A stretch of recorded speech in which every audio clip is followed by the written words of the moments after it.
বিশ্বকাপ চলাকালীন একাধিক বিতর্কিত ঘটনা এবার আর্জেন্টিনা ফুটবল অ্যাসোসিয়েশন ও 4 ফুটবলারকে শাস্তি দিতে চলেছে ফিফা।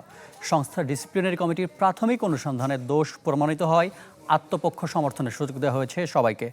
নিষেধাজ্ঞা থেকে আর্থিক জরিমানা আর দর্শক শূন্য গ্যালারিতে ম্যাচ খেলার মতো শাস্তি হতে পারে পারেদেস, মলিনা, আলমাদাদের।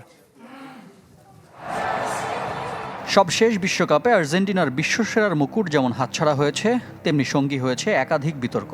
ফকল্যান্ড ইস্যু, ফাইনালের পরের সংঘর্ষ, বৈষম্যমূলক আচরণের অভিযোগ, নিরাপত্তা প্রোটোকল না মানার পাশাপাশি আছে দর্শকদের অনাকাঙ্ক্ষিত আচরণের অভিযোগ, যার প্রতিটি উঠে এসেছে ফিফার ডিসিপ্লিনারি কমিটির অনুসন্ধানে।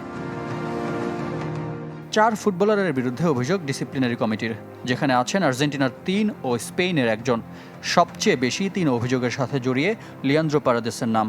নিউ জার্সির ফাইনাল শেষে স্পেন ফুটবলার এরিক গার্সিয়ার সাথে গাবিকেও সরাসরি শারীরিক লাঞ্ছনার অভিযোগ তার বিরুদ্ধে। অ্যাডভান্সড ইলেকট্রোপলিশড ও শতভাগ স্টেইনলেস স্টিলে তৈরি আরএফএল কিচেন সিঙ্ক, টেকসই আজীবন। প্রমাণিত হলে 3 ম্যাচ নিষেধাজ্ঞার পাশাপাশি আর্থিক জরিমানা হতে পারে।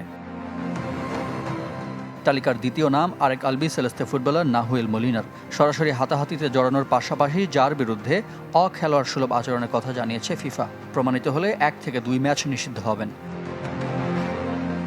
একই ঘটনায় নাম এসেছে আর্জেন্টিনার থিয়াগো আলমাদা ও স্পেন ফুটবলার পাবলো গাবির।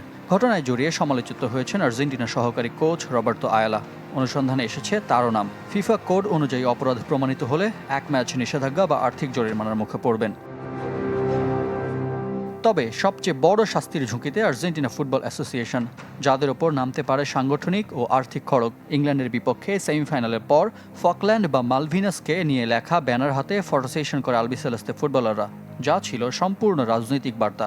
এর বাইরে আর্জেন্টাইন দর্শকদের বর্ণবাদমূলক আচরণ, নিরাপত্তা প্রোটোকল ভাঙা এবং ম্যাচ শুরুতে বিলম্বের অভিযোগ যাদের বিপক্ষে। বড় অঙ্কের আর্থিক জরিমানার পাশাপাশি দর্শক শূন্য গ্যালারিতে আন্তর্জাতিক ম্যাচ খেলতে হতে পারে আর্জেন্টিনাকে। এসব অভিযোগের রায় দেবে ফিফার ডিসিপ্লিনারি কমিটি। তবে তার আগে আত্মপক্ষ সমর্থনের সুযোগ পাচ্ছে সবাই। রিফাত হোসেন, চ্যানেল 24।